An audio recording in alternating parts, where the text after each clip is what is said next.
Good day everyone, my name is Steve Bartlett. I'm a TME with HPE Aruba Networking, and this is all around CX10000 with IPsec. Some two new features with the release of 10.15. Now the two features are IPsec with backup static routes and IPsec with BGP. So two new features that can be leveraged with IPsec.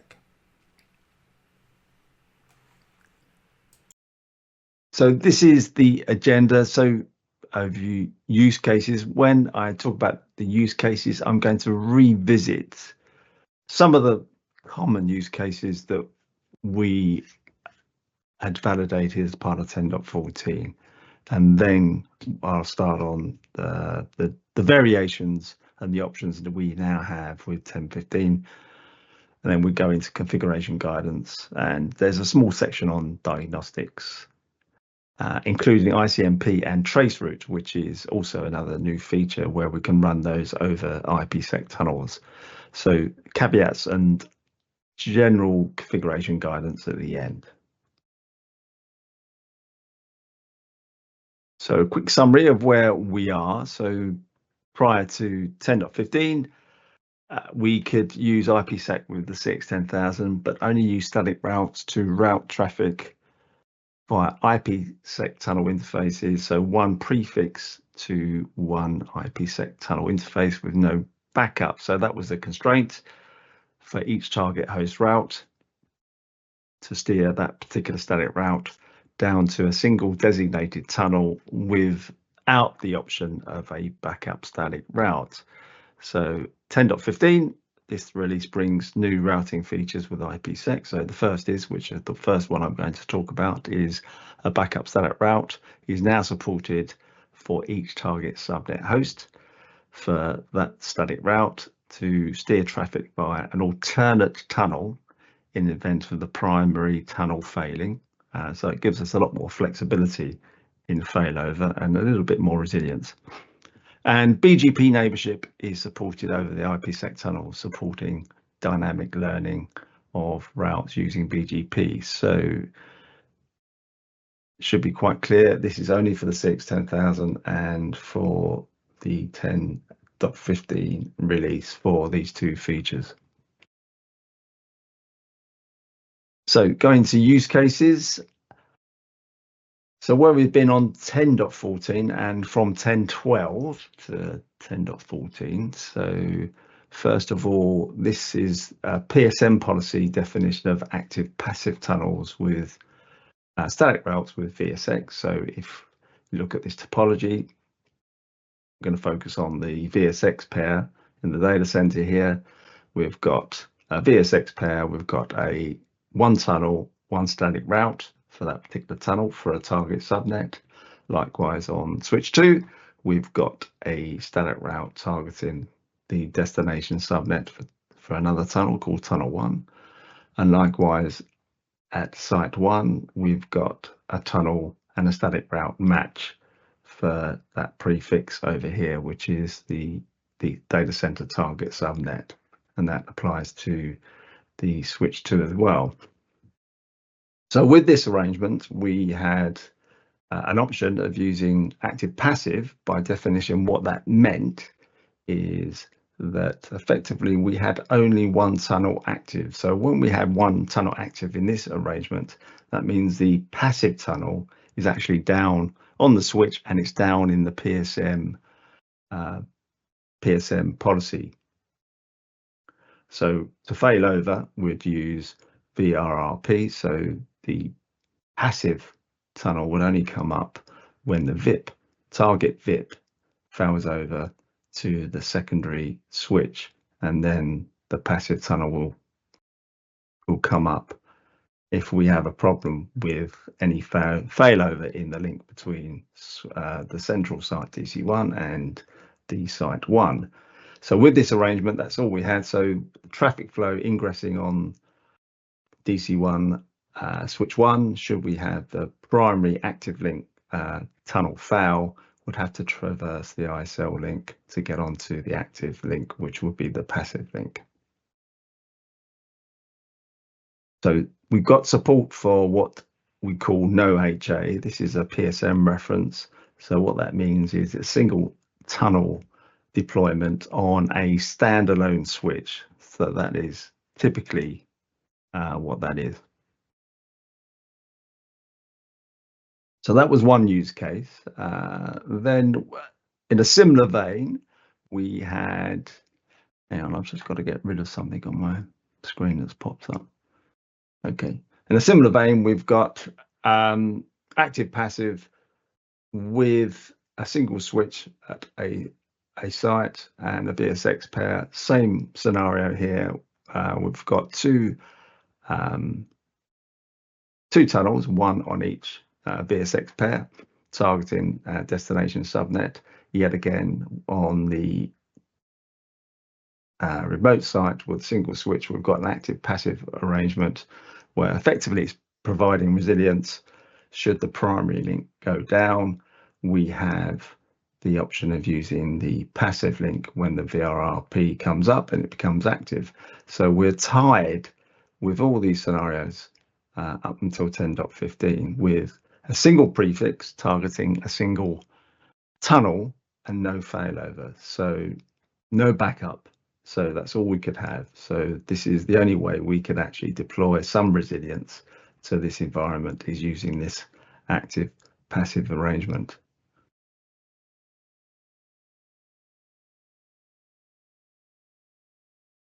And the last one for 10.14 up until 10.14 is active active. So this is where we've got two BXX pairs again, one at DC1, one at site 1.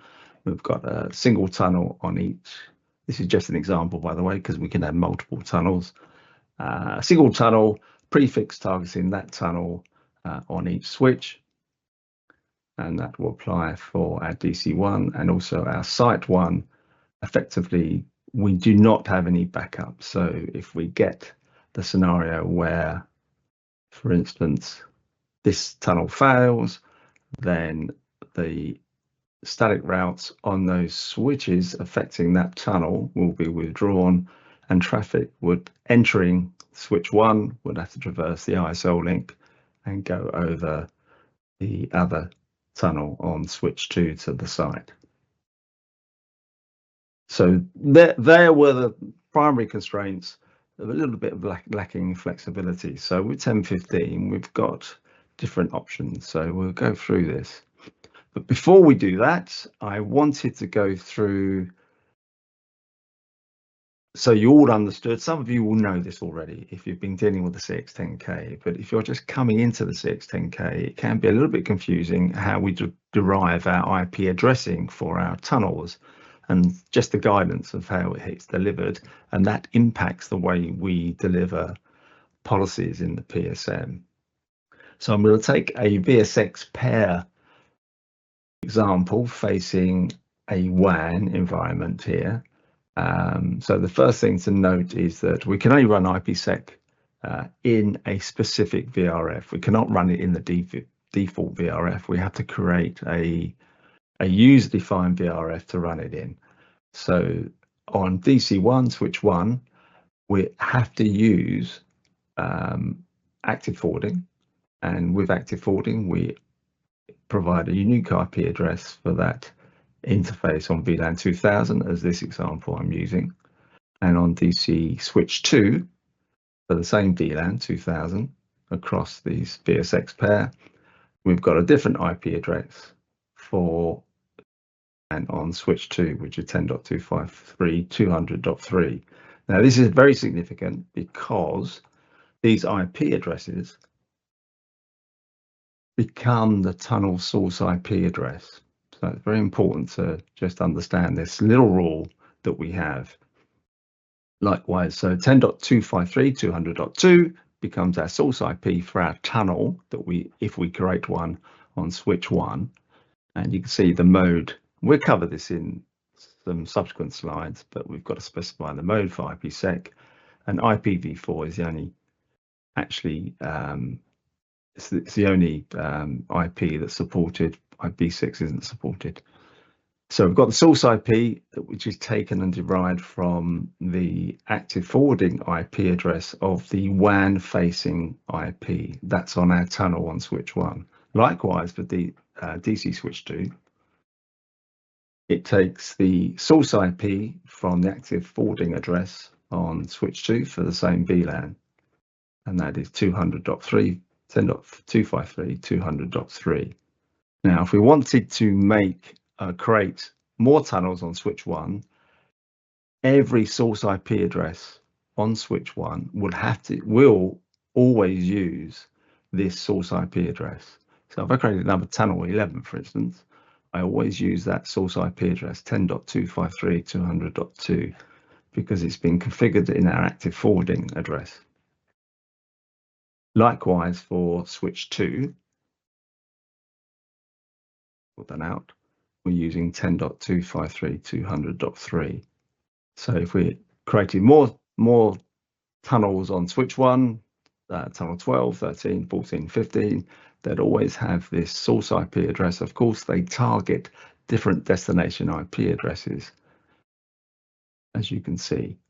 So that's the way we create tunnels with active forwarding on a VSX pair. So that's just one of the guidance that we have. And because we've exposed these tunnels in AOS-CX CLI, the tunnels themselves actually terminate in the DSM or the ASIC part of the Aruba chips, effectively. So we're just exposing the CLI to the AOS-CX operating system. So the other part is just some statements here. Don't get too hung up on them if they're all very new. So I can read them out. Different tunnel IDs can support the same tunnel source IP address on the same switch with different destination tunnel IPs. Likewise, IPsec policies support different tunnel IDs and same source IP addresses on the same switch with different destination tunnel IPs. And we can support IPsec policies support the same tunnel ID on different switches. So this is pretty obvious when you think about it. IPsec policy does not support duplicate tunnel IDs on the same switch in the same policy. Tunnel IDs must be unique per DSS per policy. As per this is by the CLI definition. For instance, I cannot create another tunnel 10 on switch 1, but I can have the same tunnel ID, of course, on switch 2. So there's some just general guidance on how we get our tunnel addressing and how they sort of go into the PSM policies. And there's a little bit more detail further down on that, but it will help to understand when we use active-active and backup static routes. So the use case for 10.15, the first one, BSF active-active to standalone switch active-active. So this is what we have today. Now with 10.15, we can have static route primary. Now, so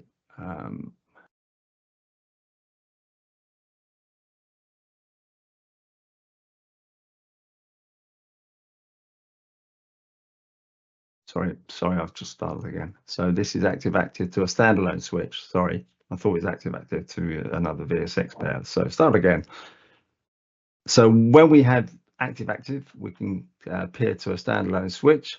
So this will be a VSX pair. There'll be, in this example, one tunnel, tunnel 10, and another tunnel, tunnel 11. They've got different source IPs, different destination IPs. Sorry, the same destination IP across each VSX switch node. So on switch 1, we've got a source IP of 30.30.30.3 and a destination IP of 31.31.31.3 on switch 2, different source IP, but the same destination IP. And on our site 1, which is a single switch, and we've got 2 tunnels, and they're both active. Now, bearing in mind, we've got the active forwarding configuration on here, and it's deriving its source IP address from that active forwarding interface. of 31.31.31.3 for tunnel 10, with a destination IP of 30.30.30.3, which is the blue tunnel terminating on DC1 switch 1, and likewise the same source IP but targeting the destination tunnel on switch 2 with that tunnel link. So these both are active, and on the VSX pair we've just got two active statics, one for tunnel 10, so all traffic coming in onto switch 1 will then be destined for tunnel 10 to site 1. Likewise, all traffic ingressing on switch 2 will take tunnel 11 for site 1. Coming back the other way, we've only got one active static route, so the traffic coming in will hit just tunnel 10 because of this primary route, because it's just taking the default distance for that static. However, we've got now the option of using a backup static, and I've given it a distance of 50, just needs to be higher than the primary. So it's a distance of 50. This will not become active for traffic until this route is withdrawn. So if this route fails for some reason between those two, over that tunnel, then this static route gets withdrawn and traffic will then use the tunnel 11. So that's the option now we have with 10.15, which means we do not need to use VRRP for the standalone switch. Both these tunnels are active in PSM, which means the IPsec key exchanges are complete and the tunnel is up and running, ready to use. And this example, the traffic coming from DC1 egressing switch 2 will take tunnel 11 to hit site 1. So it's being used in an active way. So this is an enhancement and giving us a flexibility in resilience. So this next example is use case 1 of 3 that I've got. It's the same use case, but there's 3 slides to it. So this is now where we've got active switch pairs. So this means when I say active, we've got 2 tunnels active on the same switch, across a VSX pair. So I'm using, in this example, we've got switch 1 has got 2 tunnels configured, tunnel 10 and tunnel 20 on switch 1. And likewise, it's got tunnel 10 and tunnel 20 on switch 2. And each source IP for switch 1 for both tunnels are the same, but they're targeting different destination IPs on the destination site. Likewise for switch 2. And on site 2, we've got the same arrangement. We've got 2 tunnels, tunnel 10 on switch 1, with a source IP of 31.31.31.3, tunnel 20, same source IP, but targeting 2 different destination IPs. So if I go through this now, so tunnel 10 peers to tunnel 10. This would be a typical setup that we'd have with 2 VSX pairs. And tunnel 10 on switch 2 will peer to tunnel 10 on switch 2 at site 2. And likewise, tunnel 20 will target, for resilience, tunnel 20 on switch 2 at site 2 from site 1. And tunnel 20, site 2, switch 1 targets switch 2 at site 1. So that's our peering arrangement. So if we just remove those and just put that arrangement in, it's very, very straightforward. So now if we start overlaying our static routes on these tunnels, so first of all, we take our active static routes. So if we're targeting these 2 subnets, what you can do is take a subnet 2.2.2.0 targeting site 2, and that will be targeting tunnel 10 locally on switch 1. Likewise for 4.4.4.0, we're targeting tunnel 20 to get to site 2. And we replicate that model to DC1 switch 2. These are the active routes. Same methodology. We've got this subnet targeting tunnel 10 and this subnet 4.4.4.0 targeting tunnel 20, and we're replicating that at site 2. We're targeting these subnets 1.1.0, 3.3.0 with these two active subnets to the corresponding tunnels that are configured on site 1, and these two tunnels here, these static routes targeting these tunnels on switch 2. So again, at each site where we've got two tunnels configured in this example, on switch 1, same source IP address, but targeting different destination IPs. So this arrangement is nothing new. We can do this all the way up from 10.12 when we release the IPsec services. So we can have multiple subnets targeting the same tunnel and another set of subnets targeting a different tunnel if we wanted to give some balance across our network with different tunnels, so they're not all impacted when a specific tunnel goes down. However, we can never have any backup statics for this tunnel, for this static to this tunnel up until 10.15. So 10.14 up until 10.14, we could not have a backup static route for any of these static routes targeting these tunnels. So if they went down, effectively you're depending on its VSX peer to route your traffic across the IPsec tunnel in under failure, which meant you could just have to traverse the ISL link. Less flexible. So what we have now is, if for instance tunnel 10 goes down for this target subnet, we can then have a backup static route for tunnel 20 because it's got a higher distance than the default distance that will only come into play in the routing table when this subnet static is removed. Likewise, we've got the same for the primary static route for 4.4.0 targeting tunnel 20. We can now have a backup static taking it to tunnel 10 should tunnel 20 fail, and we replicate that model across DC1 switch 2 and across our site 2 targeting our destination subnets 1.1.0, 3.3.3.0 as well for our corresponding backup statics. So I'm hoping you've got the idea here. So the key summary here is that we've got some backup static routes, different distances targeting a different tunnel should the primary tunnel go down. Each tunnel that's configured on a particular switch, so in case of we've got two tunnels here, would have the same source IPs targeting different destination IPs. Effectively, that will give us our connectivity to our destination tunnel endpoints.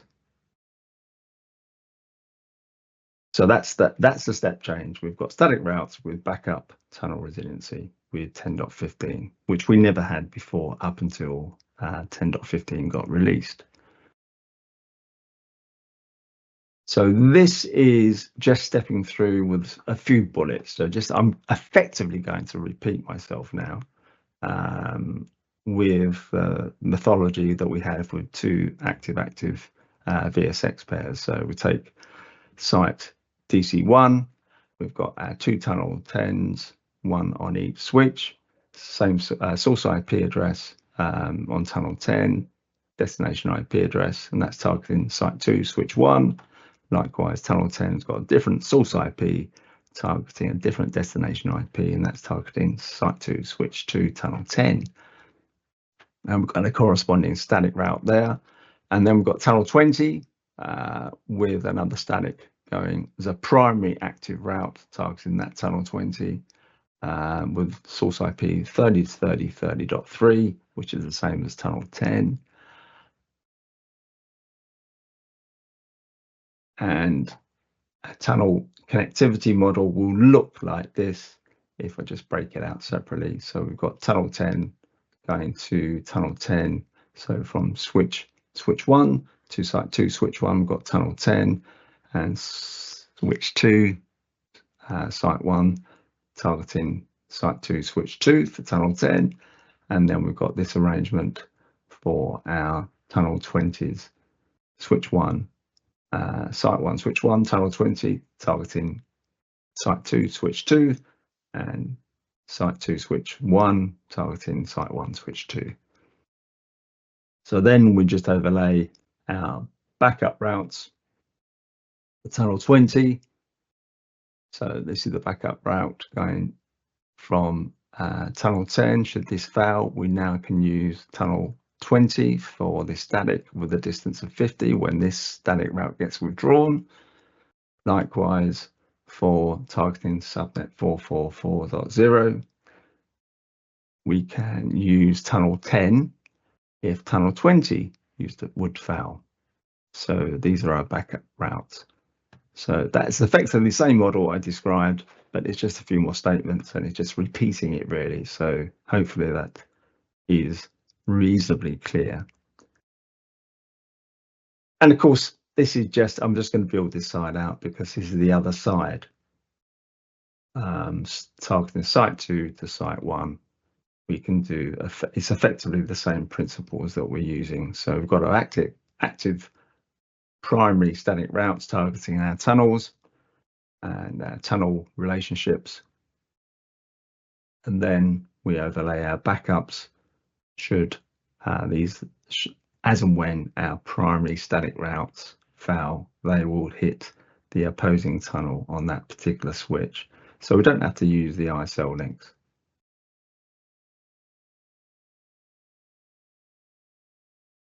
So those use cases are,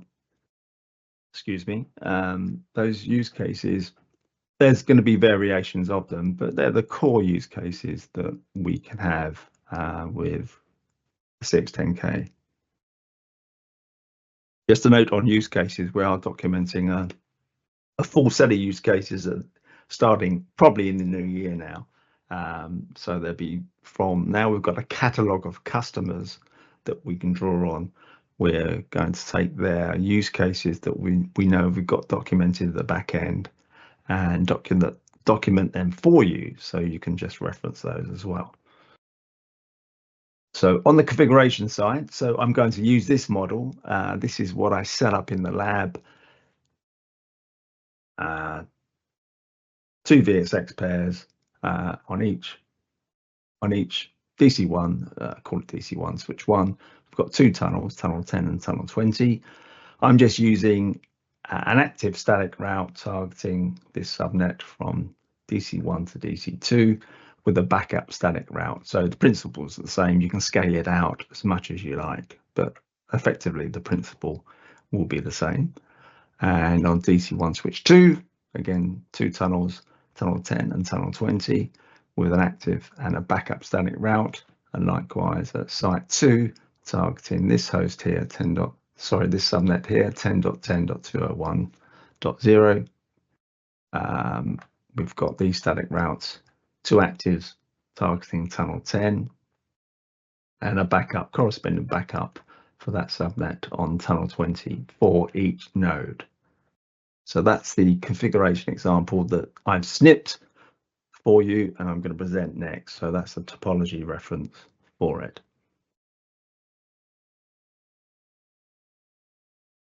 So a little bit on active and PSM HA mode policies. So what does it mean? It is quite straightforward, but it's not implicit of what it's telling you.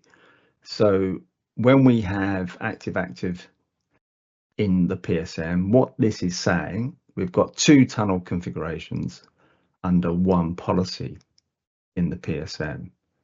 So this is what it means.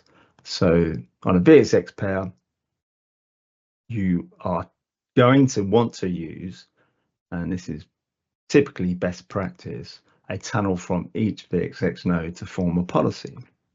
So on this example, it's going to be tunnel 10 across these 2 nodes. Active passive is going to be 2 tunnel configurations and 1 policy. The difference being it's going to be exactly the same arrangement where you're bundling 2 tunnels, one on each switch on the VSX pair together in a policy. But one of those tunnels will always be down as passive until the VRRP VIP flips over and brings it up. So that's the only difference, but effectively the policy making is going to be the same, apart from the status of active passive. And no HA, all that means is you've got a single tunnel and a policy to go with it, and that's it. And that's going to be on a standalone DSS. Of course, we can have now, as a useful deployment on a single DSS, you can have active on it, which means you've got 2 tunnels effectively under one policy. That's an effective way of deploying it as well. So I've just caveated this down here. Corner case policy groupings may be the exceptions to the above. Yeah, it's one of those things. There's bound to be some corner cases where this doesn't apply. So if we wanted to group our policies together, so it's best practice, again, corner cases being the exceptions if they exist, is when you group tunnels together for active. So it's one tunnel on a switch 1, another tunnel on the VSX peer switch. Do use the same tunnel IDs. It will get confusing if you start calling them different tunnel IDs. It just, from an administration perspective, it just makes it look very difficult for you to work out is the right tunnel in the right policy. So having the tunnel IDs identical makes it easier, and it is generally, I mean, regarded as good, the best practice for it. So this would be one policy. And another policy, if we was to have another tunnel on active, so we're creating another policy, is we'd group, say, tunnel 20s together. Let's get those together. Like so. So again, we've got the same tunnel IDs together. Now, one of the things just worth remembering is that when you make a policy on the PSM, it is local. So you're configuring the local characteristics for those tunnels. And for it to obviously come up, you have another policy at your remote site that obviously, because you're targeting the destination IP and vice versa, then the IPsec exchange comes up and the parameters have to be effectively identical for the tunnels to come up. So there are our policies. And if we go into just the other half of that connectivity model. So here we have tunnel 10 and tunnel 10 peering to each other, tunnel 20 peering together. Likewise this way. We'd group this is just a summary now. Tunnel 10 policy would be one policy at DC1.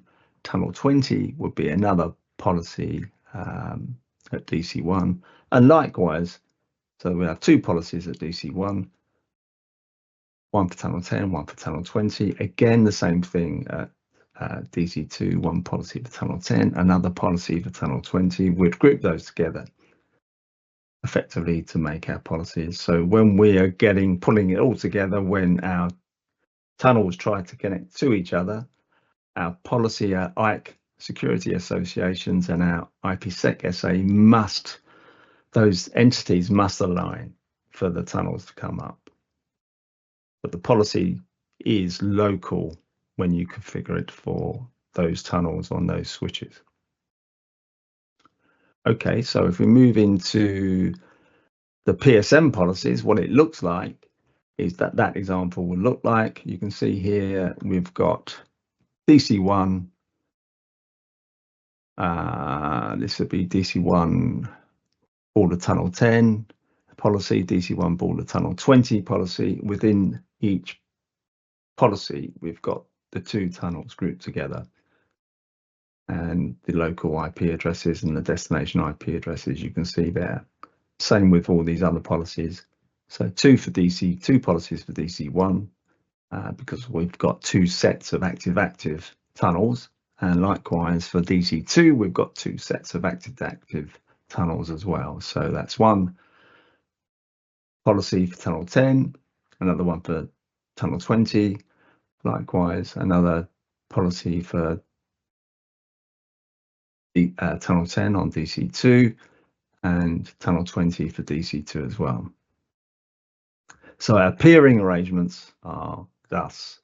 So we've got tunnel 10 policy peering with tunnel 10 on the opposing DC2 site from DC1, and likewise for DC1 tunnel 20 peering to the tunnel 20s and the policy peering at the remote site as well.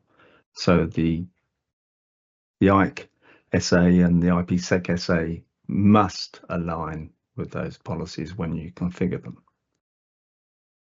Okay, so going on to the tunnels and the static routes themselves, this is relatively simple. So if we're looking at DC1 switch 1 here, we've got the two tunnels. We've got tunnel 10 source IP address, destination IP address, got tunnel 20, same source IP address, different destination IP address, IP MTU size. Always try and make it to accommodate any WAN restrictions. If you can get away with jumbo frames on a private dark fiber, then use that. That would be the general guidance. The mode IPsec, IPv4 is effectively the only option you have. And the two static routes here, tunnel 10 is the primary static route. Well, that subnet, it's got the default distance of 1, when the backup static will be hitting tunnel 20 with a distance of 50. And likewise on switch 2, we have the same arrangement, obviously with different tunnel source IPs and different tunnel destination IPs, but we've still got the same arrangement where the primary static route is hitting tunnel 10 and the backup static route is hitting tunnel 20. And just for completeness, I just put site 2 configuration there, which effectively replicates the methodology on site 1.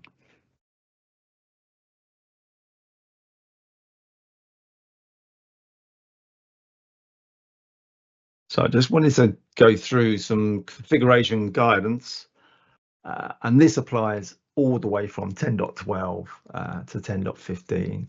It's just general guidance on what and how, and some of the things that could trip you up. So I just thought of put a summary here for the complete list of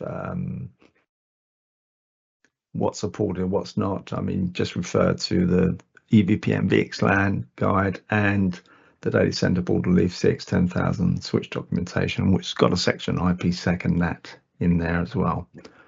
So if you take this scenario from a leaf to a border, so we're starting off with the IPsec services VRF, we have to extend that to the leaf to get access to it. And at the leaf, I mean, in a big network, you may well have a services leaf, but I'm just using a leaf as an example. Either from the default VRF or a user created VRF, we have to leak our routes in between those two VRFs at the leaf. And the connectivity across the VXLAN EVPN fabric, it has to be via layer 3 VNI. Layer 2 VNI is not supported, and when I say it's not supported, it just will not work.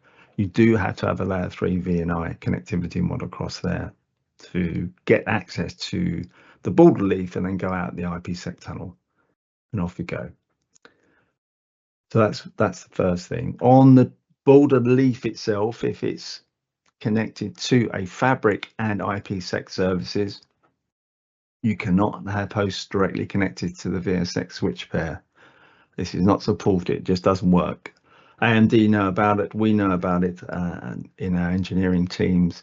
It is doable to fix it, but it's not easy, and it's something that it will take a lot of resources to rectify. So at the moment, we don't support it. So you can't have that arrangement if you've got hosts that are connected to the border leaf and you've got a fabric.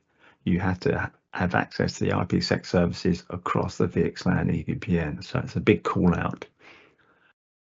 Part of that constraint is IVL is not supported on the IPsec service border leaf. You can't have that. On the remote side, if you've got no EVPN fabric, you can have directly connected hosts. The caveat is they have to be in the same VRF as the IPsec services, because we've still got this constraint here that you can't do IVL on the CXPXX pair if it's running IPsec. But hosts are directly connected will be supported if there's no VXLAN EVPN fabric connected to it. This is just a reminder statement that that's what we use, which is the active forwarding address if you for VSX IPsec tunnels. And the other call out is border leaf, border edge, standalone interfaces. So the fabric interface is facing the fabric this side, and the host this side for persona access. Interface is facing the WAN, configure for persona uplink. And you do have to change this from the standard profile to either a layer 3 core profile, which is probably the recommended one, or the layer 3 AG. So that's another thing you have to do.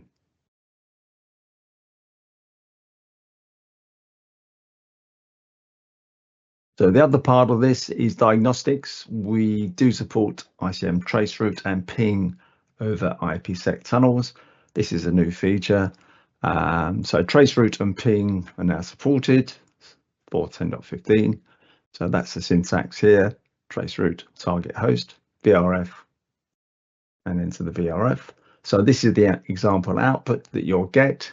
So you'd only see from your source is the destination tunnel interface, and depending whether you've got directly connected hosts or you've got a layer 3 hop in between, you should only get that type of output here.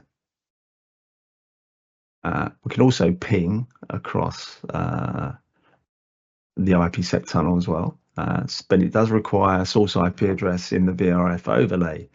So by default, it will use a tunnel IP if it's configured. Now, I'm going to cover this shortly in the BGP over IPsec section. So what it is not the source and destination IPs that you configure under an interface tunnel. It's a different separate IP address. So if that tunnel IP is there, you do not have to use a source IP address because it defaults to that source IP address on one of the tunnels. But if it hasn't been configured on a tunnel, then you do have to specify the source IP in the same VRF overlay that you're using. Otherwise, it just won't work. You'll just get error loss, and it will just look like that the host is not at the other end, and you'll think there's a problem. So just remember that. So some of the ICMP limitations over IPsec tunnels. So at the moment, IP options not supported, no V6, source destinations obviously must be in the same VRF, and this is default VRF is not supported with IPsec. So just a reminder, that is the stated situation that we have. You will have to create a user VRF for IPsec connectivity. We move on to diagnostics, PDSCTL show flow. Just a call out on this. So you will see in the flow table your IPsec termination tunnels on that particular switch in that DSM. So here, what we're seeing is the inbound traffic. So where it's got source IP and destination IP, it's a source IP of the receiving tunnel IPsec connectivity. So that's effectively the distant end source IP address. And the target destination IP is one of the local tunnel IP addresses, which is 10.3, 253, 200.3. They should all be the same. They shouldn't be different on this side, but the source IP from the remote end obviously will be different. And you can tell which way around is I'm just calling out this U here, which is the uplink, which is effectively telling you it's initiated and it's coming from the uplink, and its source IP is 192.168.254.11 and 254.10, which is the source IP of the inbound flow. So I thought I'd just raise that, because that initially does look a little bit funny if you don't dig into that a little bit. And VLAN to DSM redirects, they're just there for reference, and getting to the option of doing the PDCTL show flow are these commands. Tunnel diagnostics, so you can do the PDSCTL show tunnel, which is obviously a good command to use, give you some stats about active and where the source and destination endpoints are, as well as statistics as well, if you want to expand on that. So caveats and restrictions and guidance. So just going through them. Configuring different distances for the same prefix host for different IPsec tunnels is supported, and naturally the lowest distance route will be the active route for that specific prefix. And a maximum of 32 backup route next hops can be configured with different distances for a specific prefix host.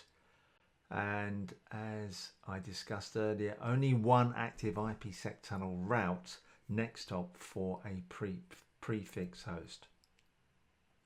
So when you hear the reference backup tunnels, static route, backup tunnels, these are active, meaning that the IKE sessions are complete, they're established, the tunnel interfaces are up, and they will be ready for use, whether that might be with traffic flowing over it or not, but they are up. But they're used for the reference as a backup tunnel for a primary static route. Separate tunnel interfaces on the same switch provide support for active and backup static routes. They will use the same source IP address with different destination IP tunnel endpoints, as I discussed earlier. And VSX shutdown on split. This is not required when using MC lag with IPsec VRF VLANs on a CX10000 switch. This will cater for most deployments. For corner cases, there might be a requirement to use standard lags, specifically on one of the VSX nodes. Then on the secondary node, you will need to use VSX shutdown on split. But for standard deployments, do not use VSX shutdown on split if you're using MC lag. It's not needed. And just note these caveats in red. ECMP static routes not supported, and backup static route configurations for IPsec traffic flows are not supported for other interfaces other than the IPsec tunnels. So just be aware of those. So just moving on to BGP over IPsec tunnels with the CX10K. This is not a big, so just about 48 minutes. So this is not a big topic to cover off. It's relatively straightforward. Well, I'm hoping you'll find it relatively straightforward. So these are the 4 topics that I'm going to cover: overview, use cases, configuration guidance, and some caveats at the end. So let's go straight into it. So again, we've now got BGP nameship support over IPsec tunnels supporting dynamic learning of routes using BGP. iBGP and eBGP are both supported, so we get control plane packet encryption over the IPsec tunnel, and it's supported in 10.15 on the CX10K. So what does it mean in terms of use cases and benefits? So where we've got static routes, with or without backup static routes, it doesn't matter. We've now got static routes. This is what we had. We didn't have any dynamic route learning. So we've got a static route for each prefix. So we could have multiple prefixes going over the same tunnel, multiple tunnels, for instance. So there's a lot of configuration if you're scaling out. So if we're using BGP over IPsec tunnels, effectively we can get rid of our static routes and effectively run BGP between our site, between our links. We'll see that done in a moment, how we do that. So we get dynamic learning of routes, BGP or eBGP or iBGP. Just note this, HA deployment modes that are supported. So we've got active-active topologies. That's with VSX switch pairs. No HA, sounds peculiar when we put it in a sentence, are supported. So that's a single tunnel support. Typically, that's the way it's going to be leveraged. Single tunnel support, single policy, at least one end. BGP with active passive HA mode. Remember, this is using VRRP. It is not supported with that HA mode. Asked the dev team to give me a heads up of why that, a definitive heads up of why that can't be, and they're going to forward that on to me in due course. So going on to the configuration. So if we take this setup with IP addressing, the IPsec tunnel interfaces. Now we do have to do a prerequisite before we configure our BGP. We have to make sure we've got some IP tunnel addressing. So IP addressing is required on each tunnel interface, and we call this the tunnel IP. And this is the tunnel IP. I've just set this in the example here. So we'll just see what that means in a moment. So if I just get rid of those links. So what it does mean is the tunnel IP will be part of the same subnet relative to the IPsec tunnel peer. So this is similar in concept to a point-to-point layer 3 uplink, but we're using source and destination as the tunnel endpoints. So in this example, on DC1 switch 1, we've got the source IP and destination IP of our tunnel endpoints. And we're using subnet 192.168.60.0 /30 in this example. And I've given it a tunnel IP address of 192.168.60.1. The other end will be in the same subnet, and it's on DC2 switch 1. And its tunnel IP is 192.168.60.2. Likewise, a different subnet for each tunnel peering that you would have. In the same way, if you had a point-to-point peering with, say, OSPF, you'd allocate a subnet to it, a dedicated subnet to it. So that's what we do. And the reason we do this is because those remote tunnel IPs will provide the next hop for BGP routing and the neighbor adjacencies to get those formed so that we can exchange routes. So that's why we do it. So what this will look like in a sample configuration. So this is using eBGP. So on switch 1, AOS-64512, on switch 2, site 2, switch 1, we've got AOS-64513. So we've got a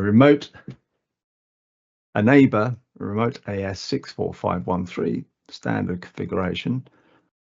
That effectively is part of the same subnet that this tunnel IP is in. So that's 60.1, and the neighbor is on 60.2. And effectively, that will form our neighbor adjacency with that tunnel IP that's configured here, 60.2. Likewise, if we're coming from 64513 back into peering with 64512, so we've got a remote AS 64512, and neighbor is 192.168.60.1, which is DC1 switch 1. Start that again. DC1 switch 1 tunnel IP address. So effectively, that's the tunnel IP address of the local site, which is 192.168.60.2, and its neighbor address is 192.168.60.1. And that's how we do it. So the key point is that we do need to have EBG multi-hop configured. So that must be configured as well. on the CLI output. So this is what you'll get. So on DC1 switch 1, giving the example from, this is coming from DC1 switch 1, 2 tunnels, 2 peers across our tunnels with our tunnel IPs and our subnets. We have this arrangement. So these are neighbors, 60.2, which is DC2 switch 1 from DC1 switch 1 output, and 61.2 for tunnel 20, remote as being 64513.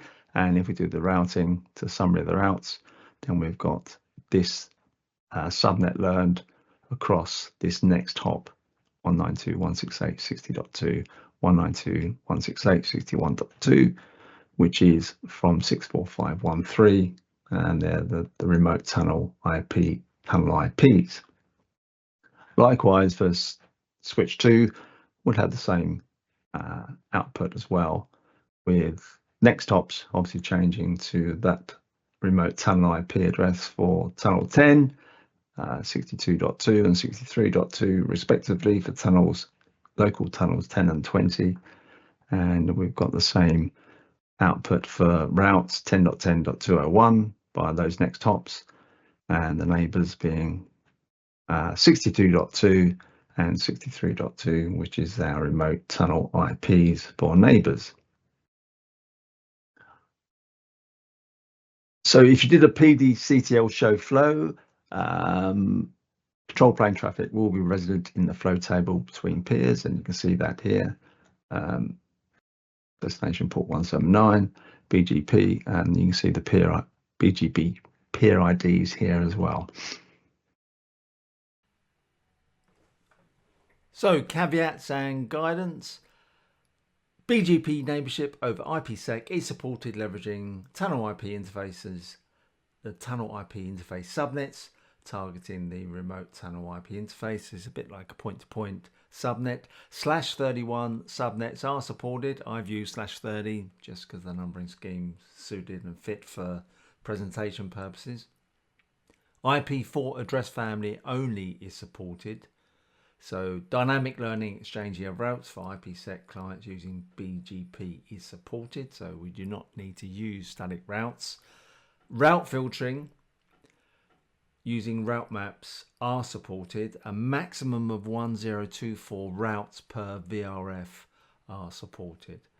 VSX shutdown on split, as I mentioned earlier, for the static route backup tunnels is not required when using MC lag with IPsec VRF VLANs on a CX 10000 VSX switch pair, and this will be the way we deliver IPsec typically across a VSX switch pair using MC lag. So we do not need VSX shutdown or split when using MC lag. There may be some corner cases where a standard lag is used on an isolated VSX node, and then shutdown on split is required on the secondary VSX. But normally we do not need VSX shutdown on split. Just wanted to make that very clear. And onto the constraints. IPv6 address families are not supported today. BGP neighborship over IPsec tunnels with the default VRF is not supported. This is aligned to the way we deliver IPsec, which is always used in a user created VRF on the CX 10000 switch pair. Dynamic BGP peering over IPsec tunnels is not supported. This is the use of peer groups. BGP peering is point-to-point over IPsec tunnels. Route reflectors are not supported over IPsec tunnels. IP unnumbered IP features as source IP is not supported. And do note this on the limit of routes in a VRF. Any routes exceeded over the 1024 will be dropped. You will not get any notification of it. So BGP over IPsec is not supported on the IPsec active standby mode. This is in fact the active passive HA mode deployment scenario in the PSM. and backup route between a static route and a BGP is not supported, and we do not have support for BFDV failover for IPsec BGP today. That is not available. So do take a note of those.